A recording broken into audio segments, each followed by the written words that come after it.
Hey guys, welcome back. Another episode of the podcast coming at you this weekend. Before we start, it's not wrestling related, but we just want to say a quick thank you and a quick rest in peace to the late great Eddie Van Halen.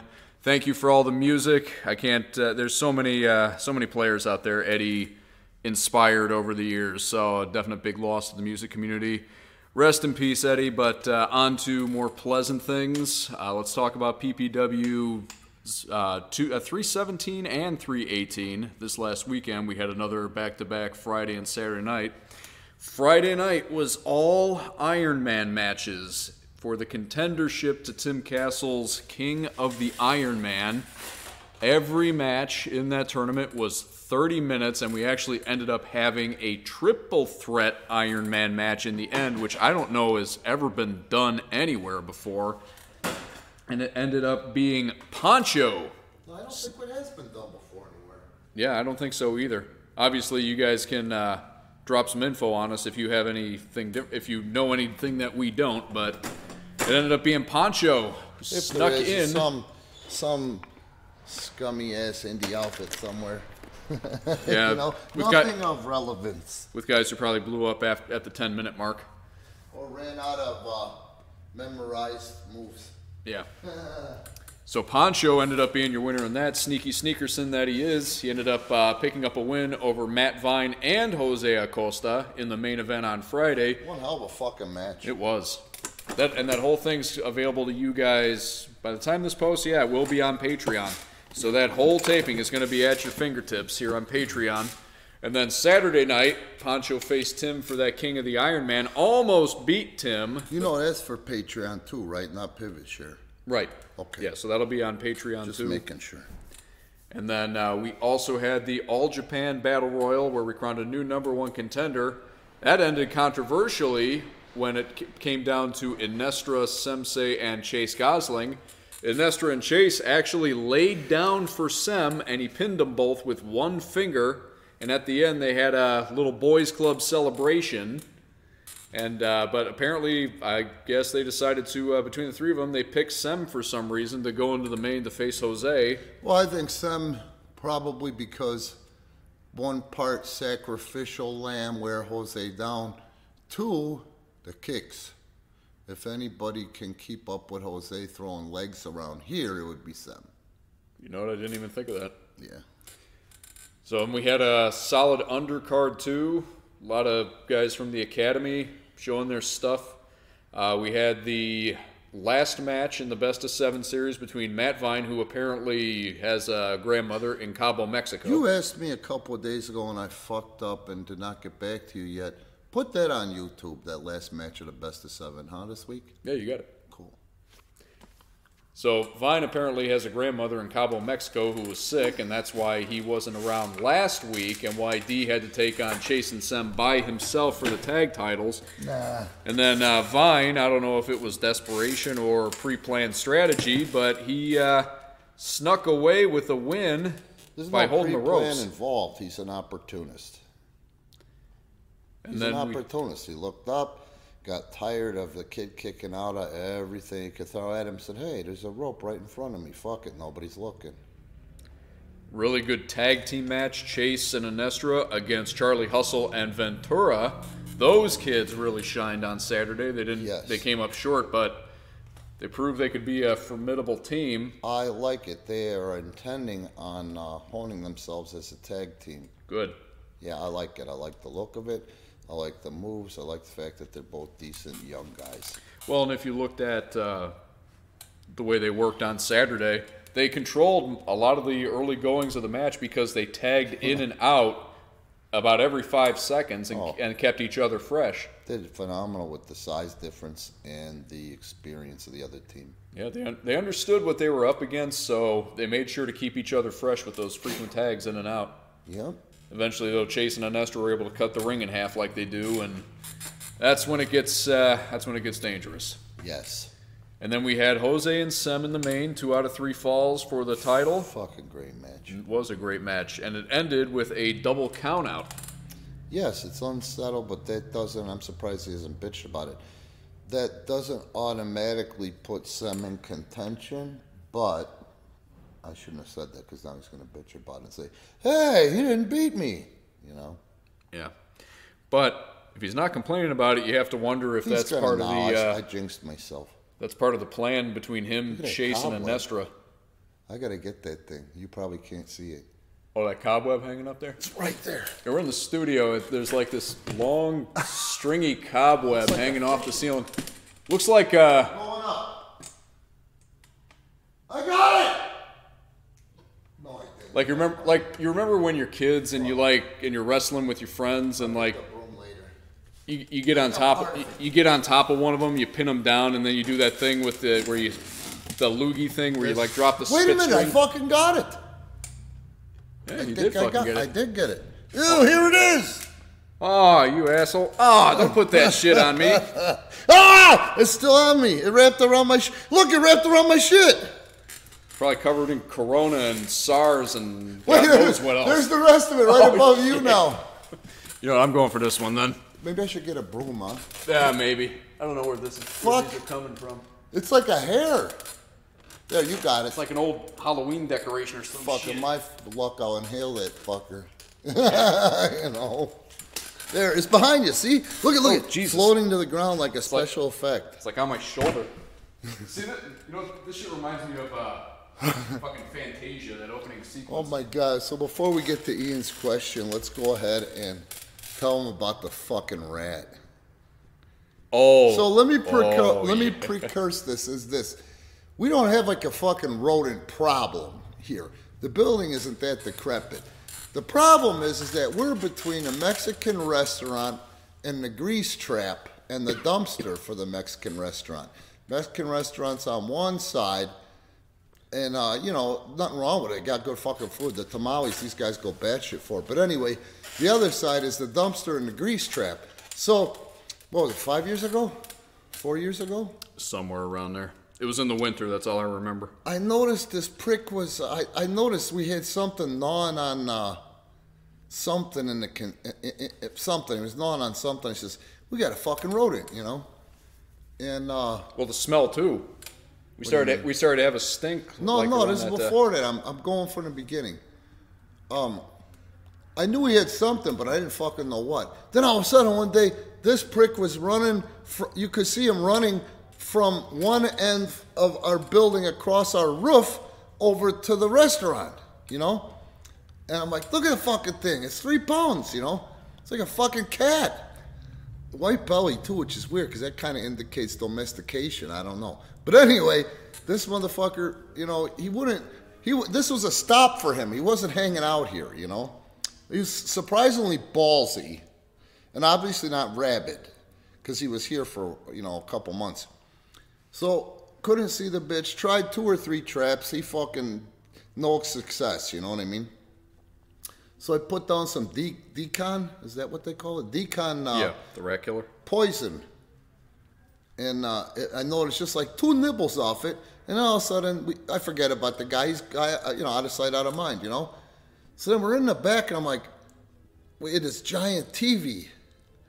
And I'm like, man, it smells like a gas leak, but we don't have gas here. It's electric, you know? Like, what the fuck is that smell? Next week, that fucking smell's undeniable. Ronnie fucking Metro's back there going, I don't smell nothing. I'm like, that fucking stink is terrible. It's like, well, how the fuck do we have a gas leak? So I moved the TV, and there's that 3-pound fucking rat carcass. He's laying there with he grabbed them. He didn't open them up. He grabbed them and brought them with him. 2 fucking things of Oreos and 1 individual packet of Nutter Butters and a Texas Pete t-shirt that he had coddled himself in and made his bed. Don't forget somebody's dirty red gym shorts. Yeah, he grabbed somebody's dirty fucking shorts. He made a nest out of a Texas Pete shirt and the goddamn shorts and shit. It was fucking gigantic. And he's been dead who knows how long, but he was flat. Yeah, so I'm freaking out. I'm trying to pick it up. I can't get near it because as soon as I move the TV, it's like, you know? And you fucking grabbed it by the tail like a bear going after a trout. Nah, he's painting me up. He's painting me up high here.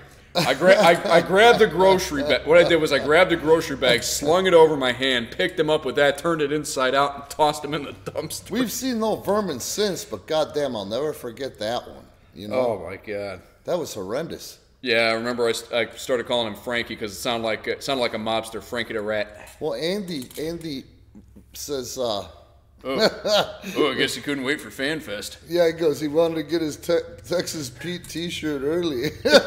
Why did he grab a Texas Pete t-shirt? I don't know. And he brought it with him. I mean, this motherfucker brought these items with him. Yeah. A rat dragged a full-size t-shirt, a full-size, like little, the thing of Oreos and Nutter Butters. 28 feet across the room and hid behind the TV. This thing, when it was alive, would have been about 3 pounds. Really, man, Flat, the size of a cat. Flattened out with all, because that's what you smelled was the methane. From the fucking decomposition. From the decomposition. So, but alive, this thing would have had to have been 3 pounds. Like I said, he had a white belly. And that would usually indicate domestication or a relative of somebody's pet that got out or something, you know? Yeah. Maybe it was a pet, and that motherfucker broke out of one of the apartments back there and found his way here to survive, you know? It could have. I mean, that was ballsy. Yeah. Oh, yeah. You know? I've never seen that in my life. And intelligent. How smart was that? No, he knew that if he took the shit with him, you know what I mean? He stood a better chance of survival rather than gnawing on it, because then we'd set traps like we did, you know? Yeah. Well, you know what? Rats don't get enough credit for their intelligence. They're survivors. Rats are survivors. They don't get enough credit for their intelligence and their ability to adapt. That rat reminds me of Texas Pete. You know, he even kind of looked like Texas Pete. You know? Probably. Oh, and I remember when I picked him up, his little claw was like wrapped around the. He was like clinging on to the Texas Pete shirt. Clinging onto it. Yeah. He didn't want to let that thing go. That was a riot. So he died literally hugging the Texas Pete shirt, and that's where most of the juices went to. Then, you know. Yep. And I'll never forget that night. You ran. Juices. The smell hit you so hard. You ran to the back, and all I could hear was. Well, I am kind of smell phobic. Isn't that fucked up? It is, considering how much gas you let off. I don't know what the fuck you're talking about. Of course you don't. But anyway, yeah. Johnny Tight Lips over here. And I'm going to share this with you. You guys steal this, especially you, Ian. You'll get a kick out of this. So when we were little, my grandpa, he drank fucking Ham's beer. He worked at the Ham's Brewery for 40 years, you know. And he would always rear over and they go, hey, there's a kiss for you as kids, you know? But if we farted, you fucking dirty pig, get out of here, you dirty, what's the matter with you, goddammit? What the hell's wrong with you? But I always thought, like, you could say that to my dad today, there's a kiss for you as kids. He laughs his ass off. You know? Yeah, don't you guys think Rand hasn't adopted that here either? Whatever. So, Ian asked a question. Why don't you pose the question, and I will pose some of the answers. Yeah. So the question was, when you were working, did you ever refuse to work with anyone because you knew they were dangerous and you feared more for your own safety than you did for a paycheck? That part wasn't his. I ad-libbed that last part, but yeah, adds to the point. So why don't we do this question and part A, part B? Okay. So the first part, Ian's question. He didn't give a reason, right? He just asked a question, somebody I refused to work with. Right. One of those things was, like I says, the Destruction Crew. Mike Enos, Wayne Bloom. I like Mike Enos as a human being. I don't think I like Wayne Bloom, what I know of him, you know? The first time I went up there to work for Vern, it was under AWA, American Wrestling Association in Vern, Gagne. They were taping in Rochester at the Mayo Civic Center, and I'd say drawn between 1,500 to 2,000 people for the taping, which was respectable in that size building. That wasn't a big venue, you know. I don't know why the fuck you would even do that, just run in Minneapolis at the studio like always. But anyway, probably for ESPN now that I think about it, because they were getting, that was really their last revenue stream. So, I was training at Windy City Pro Wrestling, but I wasn't training with Sam DeCero. I was training with Sonny Rogers. And that was cool where Sonny helped me fix some of the bad habits from the retraining I got at Chicago Championship Wrestling, Pro Wrestling International, which was cool. But then after that, man, I just saw opportunity. So it was open 3 days a week, and then it went to 4 days a week with occasional matches for Windy City Pro Wrestling. He only ran on a monthly basis, you know. I would go there, and I would make every fucking day. I'd be the first one there and the last to leave. Who just said that? Didn't we just bring that up? Did we? Maybe we didn't. I don't remember. Well, so anyway, one of the greats in something said, be the first to show up and the last to leave. And I don't know how, I'm not sure if someone told me that, because I don't remember who would have specifically told me, be the first one there, the last to leave. I just knew that's how I'm going to fucking learn. You know what I mean? I'm going to show heart, lead by example without tooting my own horn, you know? So it was a motherfucker at first going 3 days a week. Now what happens is there's not many schools. I don't think there was another school around. Windy City was it. I don't even think Tom Stone out of Milwaukee had a school. No, he didn't have a school. It was just Sammy.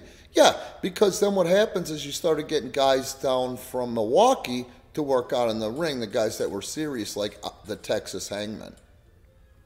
You know, they would come down quite a bit. And really, man, at the end of the day, Norwich, if you're making that drive at 7 p.m., it's less than 2 hours from Milwaukee to get there. You know what I mean? Norwich, Harwood Heights. It's really not that bad, and it's all highway, you know? They would come down. The guys called the Dream Warriors would come down. Johnny Mercedes, one of the Tokyo Bullets, was there. And what I ended up doing is every opportunity I had, you know, outside of drills and bullshit, they would come down to work out, and I would volunteer to work, and that basically meant taking all that fucking crazy shit. You know what I mean? And that garnered me attention and respect. So, Sam DeCero of Windy City, he doesn't fully fucking get it.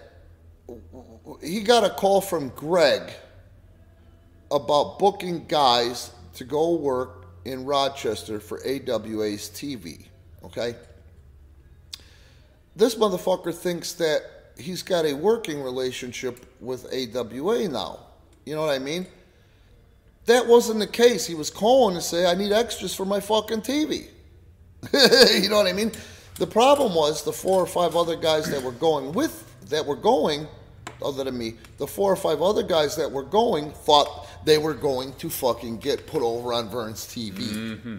So they walk in with that shit and the attitude, and Vern fucking hated him from the beginning. But you can't, like one guy even brought, this is my girl, she's my valet back at home.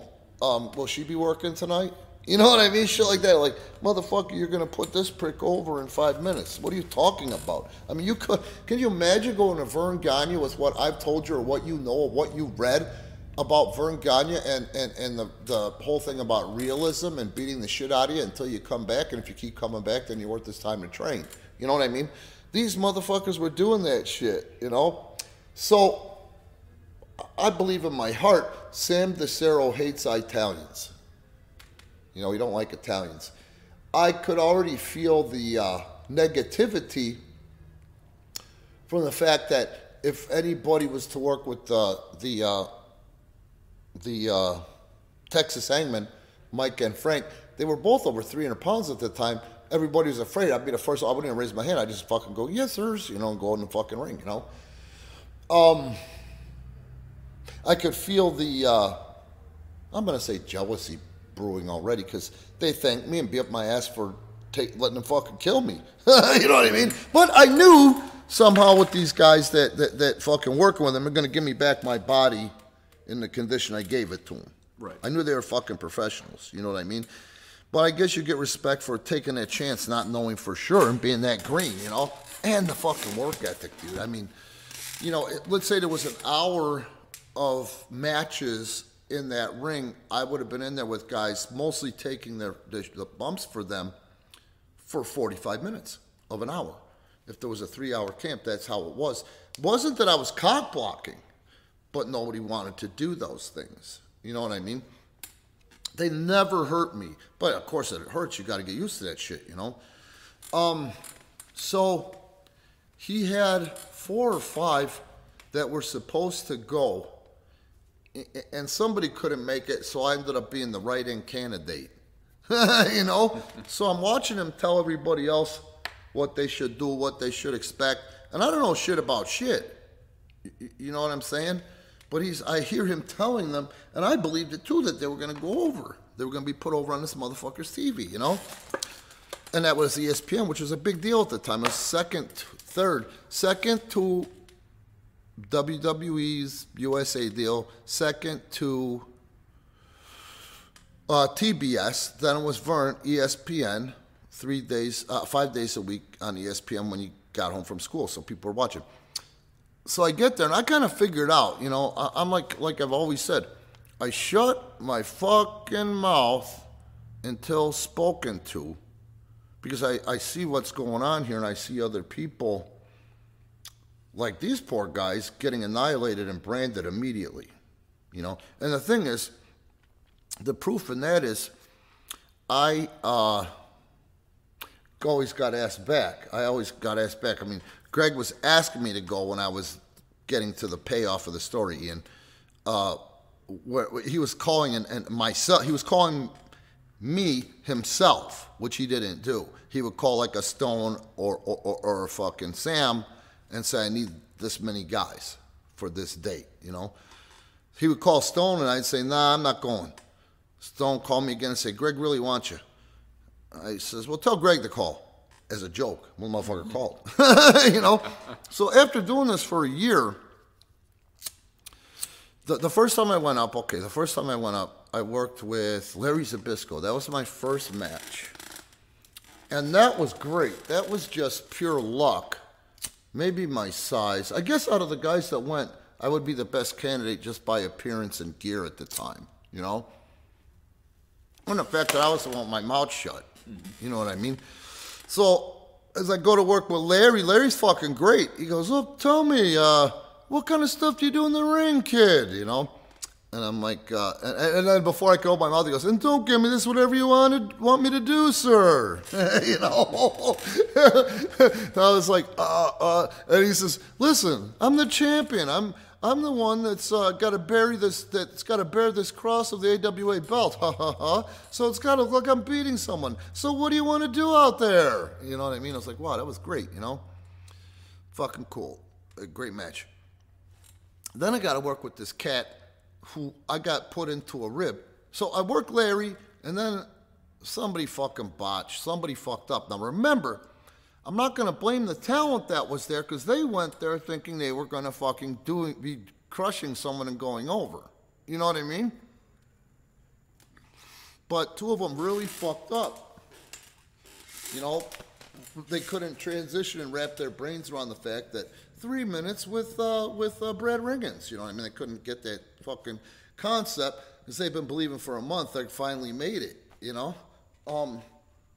So anyway, Vern, I'm standing there humbly, a fly on the wall, but listening, watching. You know what I mean? Ego was not a thing. I wasn't like, I was so great with Larry, even though I was, now that I think about it. I was just like, wow, what an opportunity. So I'm going to get 2 more matches under my belt tonight. That's going to put me at my first 10. You know what I mean? That's how I thought. These other pricks maybe had 10 matches, and they already thought they were going on Vern's TV. You see what I'm saying? I don't know where I got that from. So, it was good I did. The next match is this guy. His name is, and you could Google this motherfucker. You find him somehow. I found him once. Sheikh Hassan Hussein. He was a legitimate Beirut shoot champion. Motherfucker. You know? So, at the time, I'm green. I'll do whatever they want. I'm looking forward to, you know, my 10 match mark by the end of the night. Whatever you want me to do, you know. I was jerky, you know. And I always said, you know, you can hardly understand the motherfucker. And he was hairy, man. That motherfucker's hairy as George the Animal Steel, you know. And a tough motherfucker. So I was a little bit bigger than that. I'd say I was about 240, mostly fat. All he said is that we're going to do this, we're going to do that. Now you are a bigger guy. So when we go out there, I hit you, you hit me back. Hit me back like a man. Show me how you hit. Hit me, you know. And I do. Not bad. I mean, it certainly wasn't fucking fun.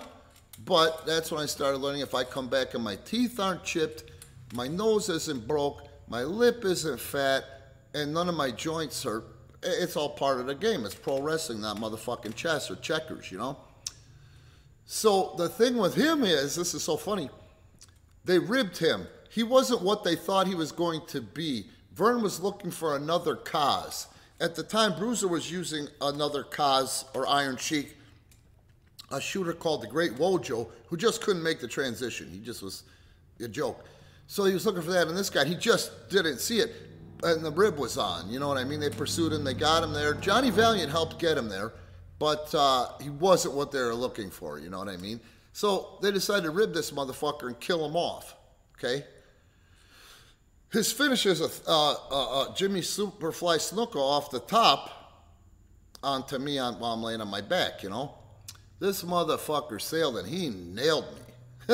You know? Well, the fucking part about it is they didn't tell this guy that off the top rope was an automatic disqualification. So they put me over. God. They didn't tell me either that I was going over. I'm like, hey!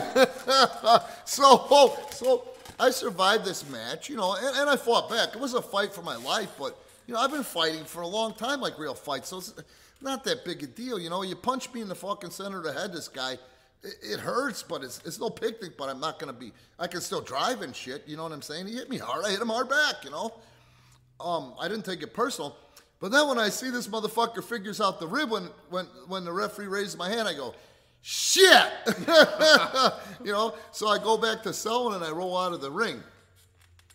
And he's throwing a fit, man. He's really pissed off, dude. He's breaking shit, throwing shit, swearing and whatever the fuck, Farsi or whatever the fuck. So I says, fuck, just in case, you know, he's taking it out on the furniture and shit. I crawled under the announce table, which had a curtain around it to fucking hide, just in case, you know. I'm like, man, I survived that shit. This motherfucker sees me and remembers, you know. And I crawled right under, and guess whose beautiful legs I see? Donna Gagne. Oh, because she was helping with whatever. God. And I'm like, I think she was ring announcing. And I was like, oh, shit, nice legs, you know. And I didn't do nothing to look up her skirt. I could have, but I did it, you know, like a little kid would, you know. And she's so cute. She puts her hand on my shoulder and says, it's okay, honey. I'll tell you when he's gone. You know? And what was funny was I thought her legs were so cool. Whenever they came to town, I'd ask, you want me to pick Don up? You know what I mean? Like I want to hit on Donna, right. You know? And I'm assuming Donna was Greg's wife? No, that was Vern's daughter. Oh, okay. Yeah. One of Vern's daughters. The other daughter was married to Larry Zbyszko, and I think they still are married. You know, I think they are going on. I think over 40 years, maybe. Well, anyway, Donna was cute, but her legs. You know what I mean? She had really nice legs, and she wore skirts well. Yeah. So, next match, Rockin' Randy and somebody against the Destruction Crew, Mike Enos, Wayne Bloom.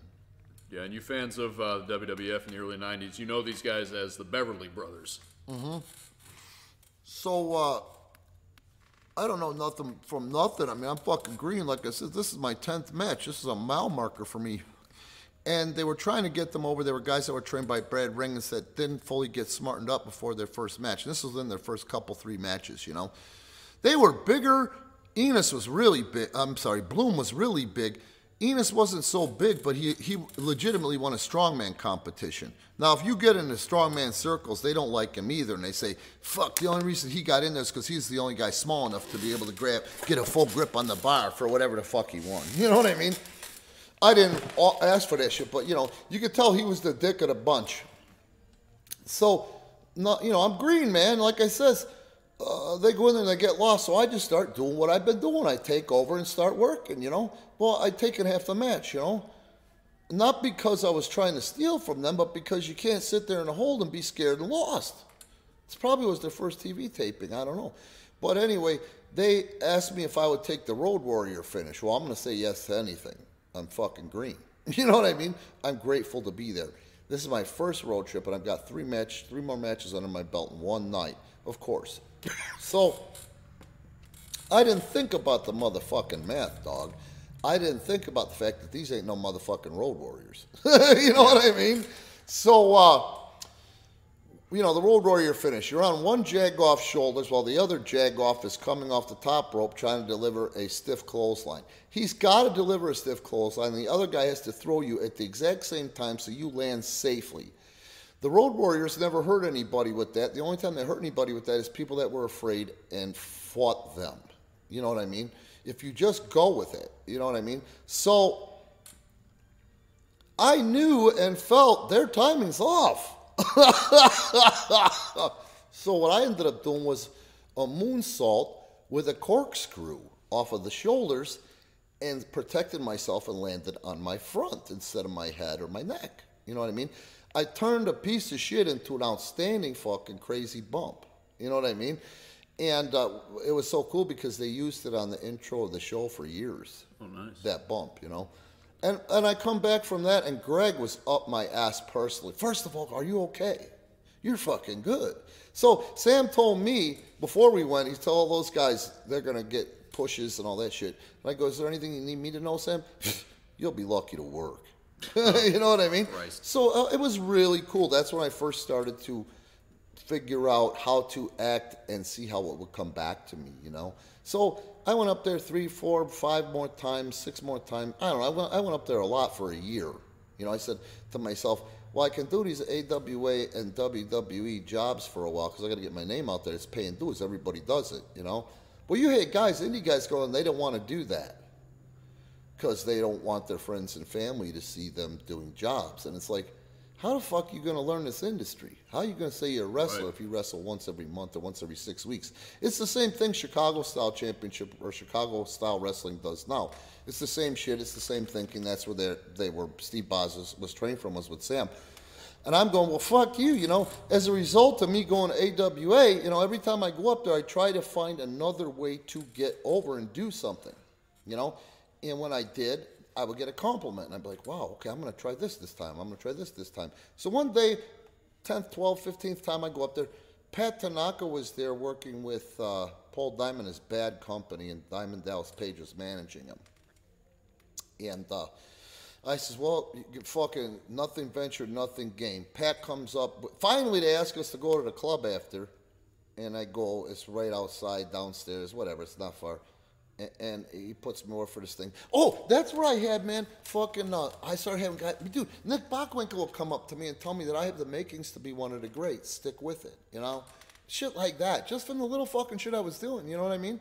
Ray Stevens, Sergeant Slaughter, you know what I mean? The Baron, give me these compliments going, wow, man, I mean, this really means something. I think I have aptitude for this, you know? Well, Pat hits me up with a compliment. I said, well, I appreciate that, Pat. Where can I go to really learn this fucking business? And that motherfucker hooked me up with my first shot at USWA. You know, he says, 2 places, Randy, and you would be great at either one. Portland. Portland pays about $100 a week more, and you work 4 days a week. But if you want to learn, let me know. Memphis is the place to be because they run 8 times a week. Well, sure as fuck. You know, we start talking outside of there, and I show him my picture because I had it on me. I was stupid enough to not have my promo pic, you know. He goes, fuck, okay, send him this pic and tell him you weigh 260, trust me, you know. Next thing is, you know, I go down for a 3-day trial. I stay for 9 months, and that's where I cut my teeth in the industry. I actually lasted longer down there than Patrick did. You know what I mean? For the first run, or for one run, which is pretty cool. Now, Greg starts calling me direct, you know, like I told you. Because I say, I can't justify going up there anymore, Stone. You know, I go up there, and I had to work that Hassan guy. I escaped with my life. I fought for my life.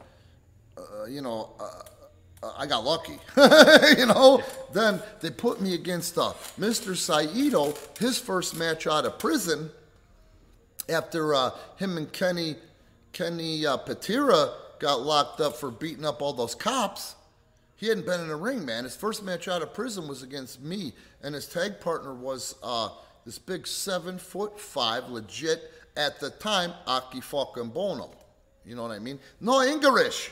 You know what I mean? It's a legit sumo champ. He could kill me. It's like getting hit by a car, dude. You know, look at the force. I don't guarantee you that a goddamn Volkswagen Rabbit going 30 miles an hour and this motherfucker coming at you are probably the same centrifugal fucking force. You know what I mean?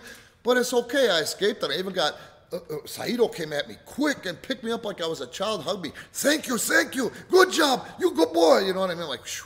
So I'm starting to see the writing on the wall here, and then every time I go up there, they put me with Enos and Bloom, and they try to talk me into taking the finish again. I'm like, fuck no, you know, you guys you should have killed me the first time. It's already on the intro of the show. I'm not taking that bump. You know what I mean? And that's what I finally, you know, Greg's called me, and I said, look, man, I'm not an asshole. You know I'm not an asshole, otherwise you wouldn't be calling me. I will not go up there because you or your dad are going to think it's cute and you're going to put me against Enos and Bloom. And now that they're cocky, and the next time I worked and they were pissed off because I took half the match, they're going to try to hurt me. I'm not going up there. I will go up there and work with you guys if there's a push. Otherwise, I just can't justify it anymore, man. You know? And he would say, you're going to get pushed up here. Trust me. I give you my word. Just not this time. I'm like, well, this time, I'm not going. Call me when the push is there, man. I'm not trying to be an asshole, you know? Yes, I would not work with Enos and Bloom again. Now, there's trying to think of some other guys. I do remember, and I've told this story before, being booked against JBL and Taka Michinoku. You know, Taka wasn't shit. I mean, what the fuck? Who would put that team together? That's weird. It didn't make no sense, did it? Probably why they put them together. Yeah, it didn't draw nothing. It didn't last long, thank the Lord. But I was assured by Tony Gurria, you go in there and do that high spot, high flying bullshit with Taka. Your partner, which was supposed to be Steve Boz, will get the shit knocked out of him by JBL. You know, I knew who JBL was. And I know he got signed before he was trained, basically because Vince saw him and thought he could make a Stan Hansen, you know. And I knew he was dangerous, but I was like, well, you know, I didn't say nothing to Tony, you know, but I knew that. And I was like, well, I'm going to believe Tony. I mean, he kind of looks out for me up here. I just work with Taka and tag out, you know. Well, then Tony comes back and says, I got you out of that fucking nightmare. You'll be working a dark match with this kid, The Edge. So he got me out of working with JBL. You know what I mean? Now, trying to think if there's some other motherfuckers. I don't think I said no outside of that, because they were assholes too. Bloom wasn't an asshole. Enos was an asshole. If he wasn't an asshole, then he would have listened to me and I would have got him over better than he could. You know what I mean? When you start beating the shit out of somebody, for real, when they give you their body, you're not a tough guy. If I'm feeding you my body head over heels and you fucking drop me on my neck or some bullshit, you're not a tough guy. You're a fucking cunt, you know, because I've already done the work for you. You know what I mean? It's like fucking fighting someone that can fight with your hands tied behind your back. Go ahead, you throw the first punch. You know what I mean? So that I absolutely would not do again. And I ended up having to do it for Vince once. But that was okay because, like I said, they protected me. You know, they wouldn't let them do that finish because they knew they couldn't do that finish, you know what I mean? With them, I took some finish from them, but I took my own bump. And I took a huge... And here's the example. You watch Jerry Fox and whoever... I think it was Eric Freedom against the Beverly Brothers. I took this fucking thing from them. I can't remember what it was. But I actually flew so high for them because it was controlled by me. Vince himself popped, and I went out of camera angle. That's how high I got up. Shit. See what I'm saying? That's the difference. That's exactly what I'm talking about, and why those two guys never got a fucking shot anywhere. You know what I mean? Let me do it. I know how to get you over better than me, and that's how I always worked. You know what I mean? As I learned from the great workers I've worked with. Then I got out of the industry, you know, right after I did that WrestleMania game and was dealing directly with Ann Ryan, Vince's assistant, and I tried to hand it over to Sonny, and they were still calling me to do it, and I had my business, and I had a kid. I want to say the other kid was coming, and give me a second here. Oh, so Sonny, this is a fucking sweetheart of a guy. This was another indie tard, and all the indie tards from here are spawned from Sam DeCero, from Windy City Pro Wrestling. And one of those guys in particular is Jimmy Blaze. They had, I can't remember the name of their fucking stupid company. They've had 2 or 3 of them, but Jimmy Blaze is now POW. I don't even know what the fuck that is. I'm not even going to dignify it by trying to figure out what POW stands for, you know. Sonny was letting me work out at Terry Scholl's place in the city because I was dabbling getting back in here after I had quit the business for probably less than a year. But in '93, I actually did get my chance to work for Vince, and my tape was one of 30 out of 300. Sergeant Slaughter was my agent. Sergeant Slaughter himself said, I don't know how the fuck you did it at your size. Seriously, the other 29 guys are fucking dinosaurs. You know what I mean? And that was cool enough for me, you know? But everybody supposedly voted yay, except for Pat Patterson, who was the deciding vote, you know? Speculate all you want about that. He voted nay when everybody else voted yes. All the agents voted yes. Vince voted yes. Pat was in charge of talent, you know? So, after I quit, I took a couple of shots when I wanted to work out and stuff, because you happen upon it when you see people. And Sonny asked me if I would wrestle a show for him in Waukegan at the, I don't know where. I can't remember where. Fucking decent building, you know, for wrestling. So I get there, and I get there early. I'm an old motherfucker, but I'm still first one there, last to leave, Justin. That's my style. You know what I mean? Set an example. I respect this industry, even though I was half in, half out, half-hearted about it now because they finally shit my stuff. Maybe I'm done with wrestling because I'm making more money. Would I be a mark to leave this and work for less? Or how can I balance both? You know what I mean? I took a shot and I walk in and I hear some fucking silly shit, you know? And that's when I realized that it's not just Sonny's show. It's for, there's a conglomerate of fucking idiots there. And it was a fucking geek and freak fucking festival. You know, Rick, I can't remember his last name. It was Sonny, this Rick guy, Trevor Blanchard, and Jimmy Blaze. And Sonny was coming late, so these assholes are making the decisions. Jimmy fucking Blaze is all jacked up. Now, this is the second time I met him. The first time I chased him with a chair. Chased him with a chair. He hid behind his girlfriend, so I couldn't nail him for trying to take liberties with a guy that was just as green as him. You know what I mean out there. I hear this motherfucker talking about all the tickets he sold to his friends that work at motherfucking McDonald's that are coming tonight, and for heat, he was gonna pile drive his mother on a table. What? Yeah, I'm not fucking lying to you, dude. This is, I swear on my children's souls. I looked around the locker room and I said, what the fuck? So I knew Adam Pierce. He was there. He lived in Waukegan. The reason they ran those Waukegan shows is tried to exploit Adam. The first time that they ran was at a roller rink, and it drew because the Waukegan paper did an article about Adam's first match. And Adam was a Waukegan high school football player, commendated one. He was a good player. And we all see what happened with Adam. I mean, that's a different guy. You know what I mean? Different type of guy that what we're talking about right here. You know what I mean? Now they're trying to get lightning to strike twice, and it never does. If you're basing your shit upon one local guy again, lightning will not strike twice. History proves. So the first time to see Adam and the local press that it got to the people that didn't know Adam was 1,000 people. Now it's down to 250, but running in Illinois at the time with the fucking state commission, that's when you're spending 10 grand to make 2 grand. You know what I mean? Yes. So, Waukegan, it's minutes from my house. It's about this far, 30 minutes. That's a fucking easy shot, you know, for someone like me, you know? I says, fuck this. I think I went with Eric Freedom, who's a fucking idiot too, but half an idiot. He's less of an idiot. he's the lesser of the fucking idiots, you know.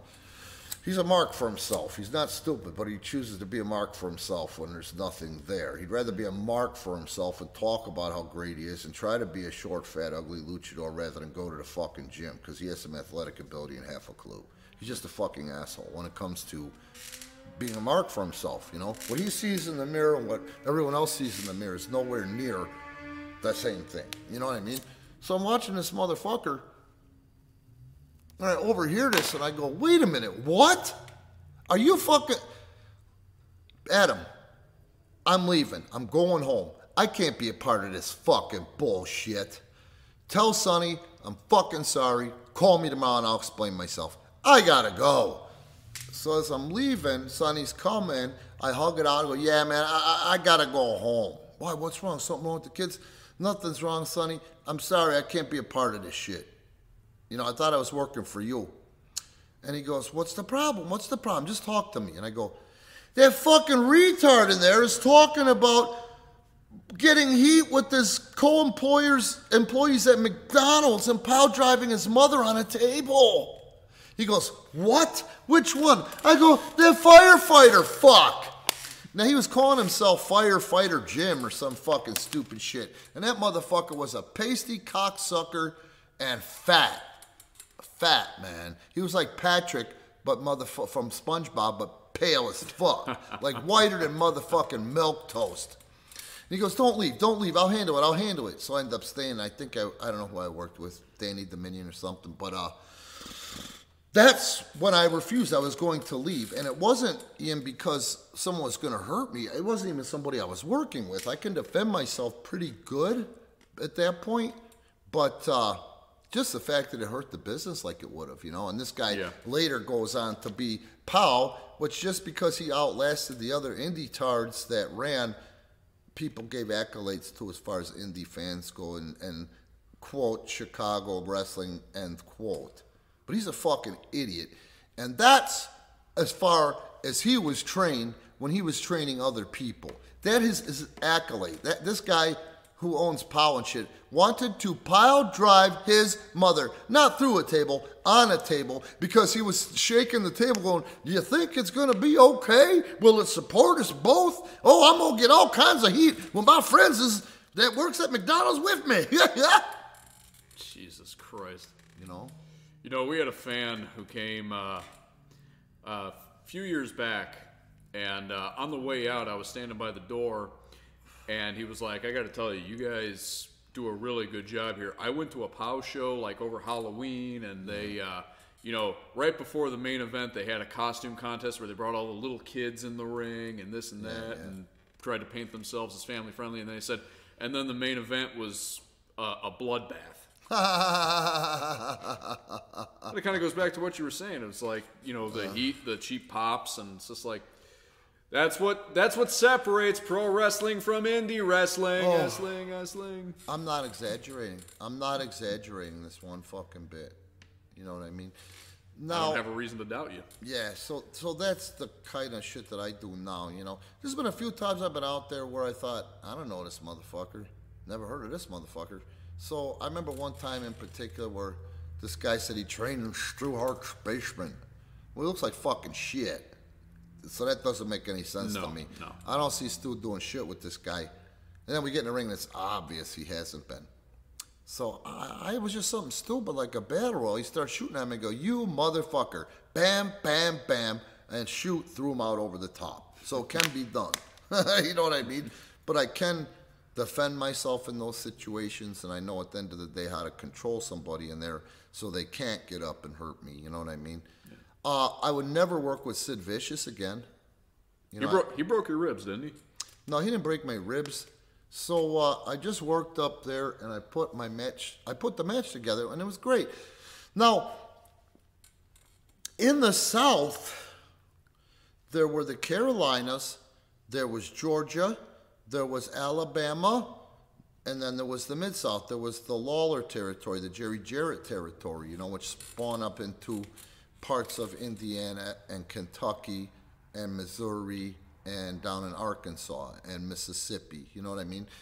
So I loved the goddamn Briscoes, and enough indie wrestlers today and indie fans don't know how great Jack and Jerry Briscoe were as fucking workers. You know what I mean?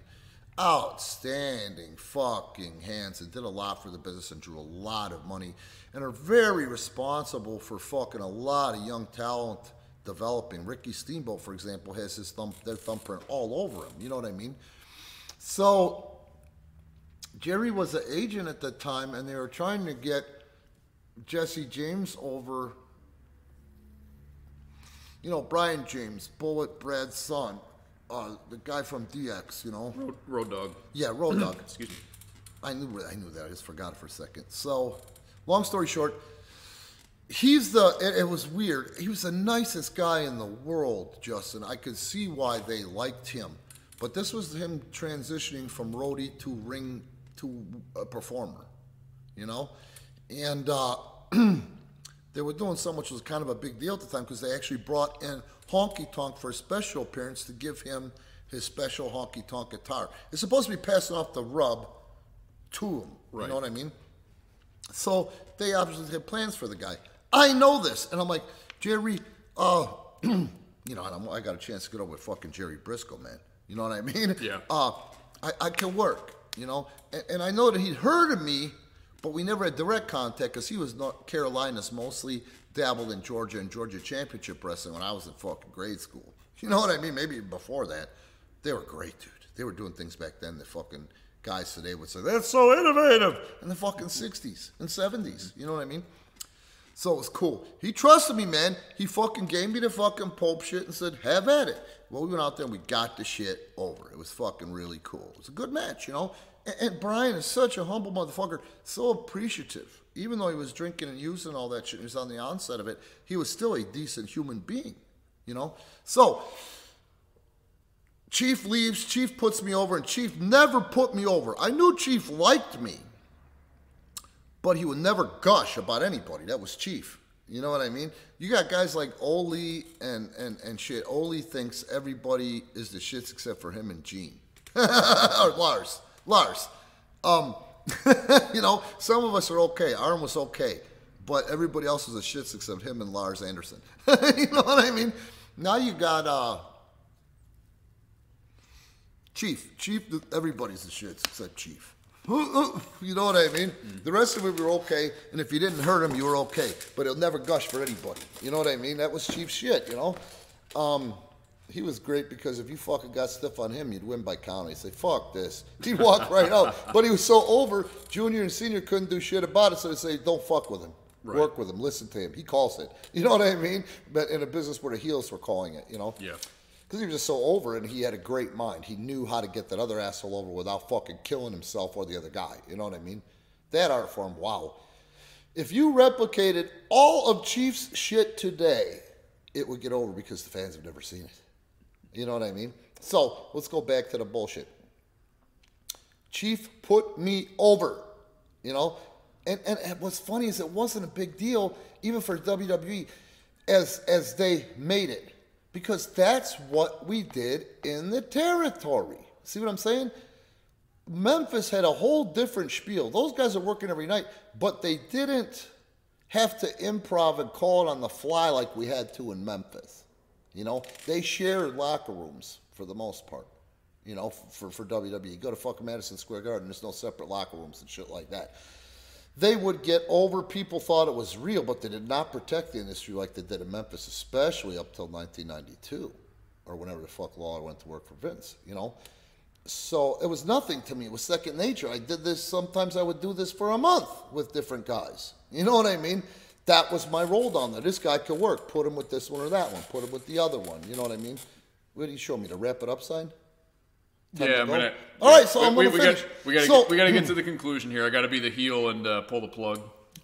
This one is actually good because I didn't even pay attention to the time.